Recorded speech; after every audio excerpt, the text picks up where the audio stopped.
wabarakatuh. Waalaikumsalam warahmatullahi wabarakatuh. Yang saya hormati Pak Rektor, walaupun sudah meninggalkan ruang Zoom ini, beserta Bapak Ibu pimpinan dan dosen di Universitas, di IAIN Madura. Amin, amin, amin. Universitas. Karena saya tadi langsung terngiang ketika Pak Rektor bercita-cita ingin mudah-mudahan segera menjadi universitas Amin. itu. Amin, amin. Ya mudah-mudahan segera. Juga yang saya hormati terutama Pak Fathul Holik, Pak Dr. Fathul Holik sebagai kreator ataupun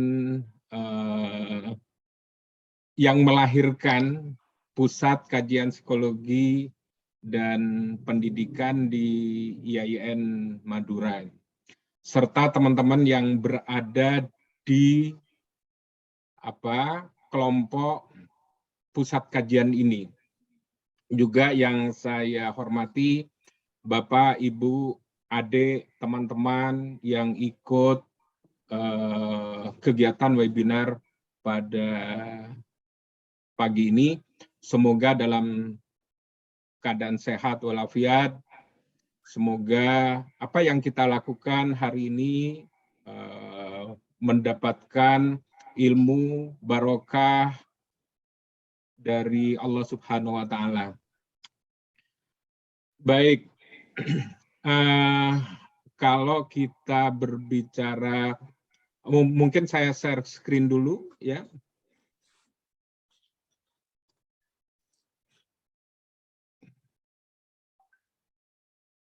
Oke, kalau kita berbicara anak berkebutuhan khusus ya. Pembawa acara tadi sudah memberikan beberapa definisi yang memang itu dari definisi yang diberikan oleh Kemendikbud, bahwa kalau kita ingat kembali ya, ingat anak, kalau Pak Fathul mengatakan walaupun sudah usianya 21, sudah sebenarnya menginjak dewasa, tapi tetap dianggap sebagai anak, sebagai istilahnya masih tetap anak.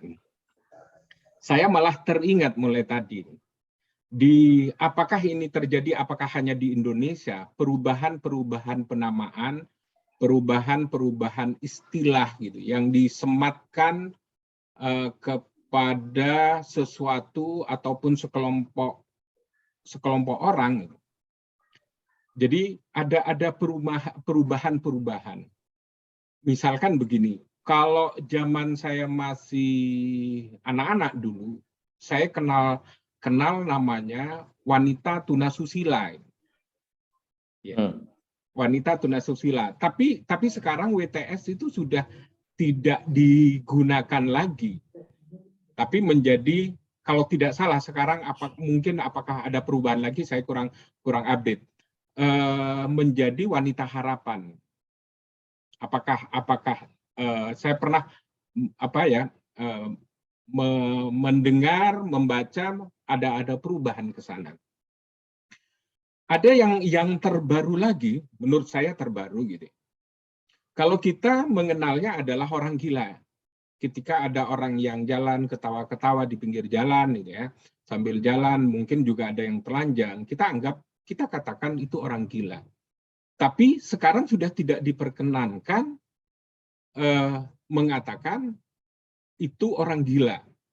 Tapi istilahnya sudah menjadi ODGJ, orang dalam gangguan jiwa. Nah, sehingga perubahan-perubahan seperti itu, gitu. Kalau saya melihat ingin menghargai, ingin menempatkan orang-orang tersebut ke pandangan-pandangan yang mungkin jauh lebih terhormat, ya jauh lebih bagus, gitu. Ya. Ketimbang wanita tunasusila atau ketimbang dikatakan orang gila, karena sudah anggapan-anggapan atau makna-makna itu menjadi makna-makna negatif sekali dibandingkan dengan orang dalam gangguan jiwa. Nah, demikian juga ABK. ABK mungkin kita bisa mengenal dengan istilah disabel, atau sebenarnya kalau dipilah itu disability. Jadi ketidakmampuan. Sehingga istilah itu berkembang atau berubah, ya, sekarang menjadi difabel, different ability. Jadi apa namanya, kemampuan yang berbeda. Jadi perubahan-perubahan itu sebenarnya kalau pemikiran saya itu mau membawa atau memberikan persepsi yang lebih positif kepada orang-orang yang berada dalam atau yang berkebutuhan khusus. Nah, baik. Nah, mungkin ini yang tadi disampaikan bahwa anak berkebutuhan khusus, yang dimaksud dengan anak yang berkebutuhan itu khusus itu adalah anak yang mengalami keterbatasan atau keluarbiasaan. Keluarbiasaan baik secara fisik, mental, intelektual, sosial, maupun emosional yang berpengaruh secara signifikan dalam proses pertumbuhan atau perkembangannya dibandingkan dengan anak-anak lainnya yang secara umum. Oke, mungkin ini pembagian ini mungkin tidak sesuai, tapi saya berusaha untuk sebenarnya yang dikatakan anak berkebutuhan khusus itu atau yang memiliki keterbatasan itu ada yang keterbatasan fisik, ada yang tunarungu, mungkin tunanetra, atau mungkin tunadaksa. Pada tunadaksa ini sebenarnya kalau kita kaitkan dengan karir, sebenarnya banyaklah orang-orang tunadaksa yang berkarir. Terutama kalau di bidang olahraga itu setiap ada olimpiade, ada namanya paralimpik yang memberikan kesempatan pada orang-orang yang mengalami tunadaksa ini. Nah, yang psikologis itu ada namanya tunagrahita, ada namanya slow learner. Ini lebih kepada keterbatasan secara intelektual, secara psikologis. Kalau di sosial, ya, keterbatasan dalam bidang sosial ini ada juga yang disebut dengan tunalaras. Ini berkaitan dengan keterbatasan dalam bergaul secara sosial maupun emosional. Ada yang mungkin sering-sering marah, walaupun mungkin kita harus melihat batasan mana kalau orang-orang yang suka emosi, suka marah-marah atau tidak mau bergaul dengan lingkungannya disebut dengan tunalaras. Jadi kita tidak bisa menjudgment menjudgment seseorang itu mengalami tunalaras, tidak bisa. Yang tentunya orang-orang yang memang ahli di bidangnya untuk mengatakan, untuk menjudgment atau mendiagnosa orang-orang tertentu itu dianggap sebagai tunalaras. Oke, ada yang juga disebut autism atau mungkin juga Down syndrome. Ini yang sebenarnya seperti autism itu secara fisik memang ada, karena ini orang-orang autism ini banyak dialami atau karena faktor genetik dilahirkan. Ketika dilahirkan itu sudah membawa gen autism itu. Demikian juga Down syndrome ini, apakah ini masuk di kelompok fisik ataupun psikologis? Ini sebenarnya dua-duanya. ketika autism itu bahkan di sosial, autism ini memang ada salah satu gejalanya adalah kesulitan dalam kontak sosial. Jadi dia lebih banyak hidup dengan dirinya sendiri. Kalau yang Down syndrome ini mungkin teman-teman Bapak Ibu peserta bisa melihat di kalau kita melihat foto-foto yang wajahnya sama. Bahkan kalau nggak salah ada yang mengatakan 1000 wajah. Jadi wajahnya mirip semua, walaupun itu dilahirkan dari keluarga yang berbeda. Hampir-hampir kayak kembar. Apakah itu perempuan maupun laki-laki sudah mirip. Itu yang disebut dengan Down syndrome.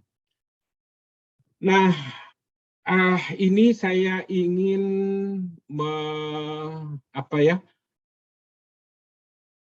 memberikan video, ya, menampilkan video dari orang tua yang hebat, Kebetulan ini orang tuanya adalah teman saya ketika S1, ya, putrinya mengalami autis.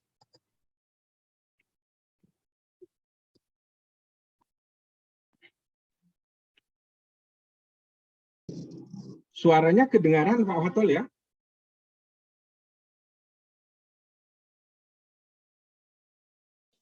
Ya, terdengar Pak Mudhar. Ya. Baik. Bisa lanjut Pak Mudhar. Ya, ini Sinta ini adalah putri dari teman saya ketika S1. Dan saya katakan kenapa orang tua yang hebat. Begitu ketika didiagnosa bahwa Sinta ini mengalami autism, ya, karena pada usia 18 bulan dia masih belum bisa berbicara apa-apa. Peran orang tuanya sangat besar sekali.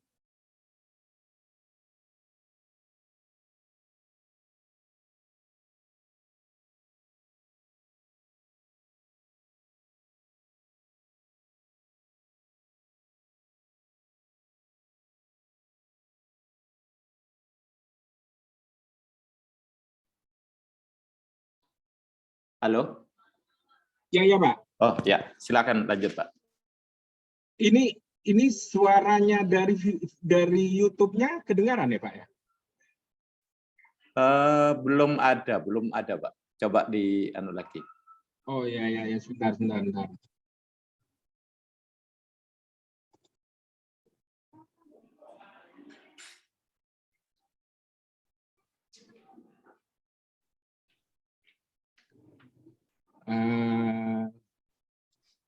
Oke, enggak apa-apa. Mungkin suaranya adalah dari saya aja. Ya. Jadi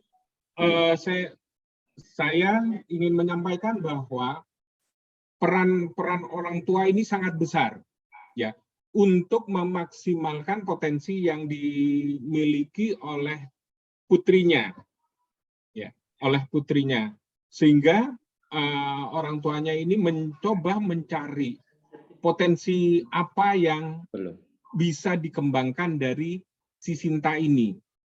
Akhirnya memang ketahuan bahwa si Sinta ini lebih menonjol pada bidang seninya, terutama seni musiknya dibandingkan dengan bidang-bidang yang lain. Sehingga kegiatan-kegiatan proses pendidikan dan pelatihan banyak diarahkan ke seni. Dan tidak hanya piano tadi, juga sebenarnya bukan seruling ya, anggaplah saya seruling. Saya nggak paham artinya namanya ya. Jadi diarahkan ke sana, juga biola. Walaupun sebenarnya dari sekian alat musik yang dia tekuni, itu memang yang paling bagus menurut dia dan keluarganya itu adalah di piano. Gitarnya juga. Bahkan ada kelompok band yang memang dibentuk oleh komunitas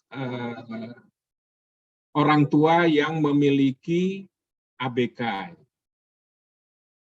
Nah, ini juga bandnya. Belum terlihat tapi Pak. Oh, ini nggak ada dah. Belum. Videonya nggak kelihatan. Belum. Ya. Oh, sebentar.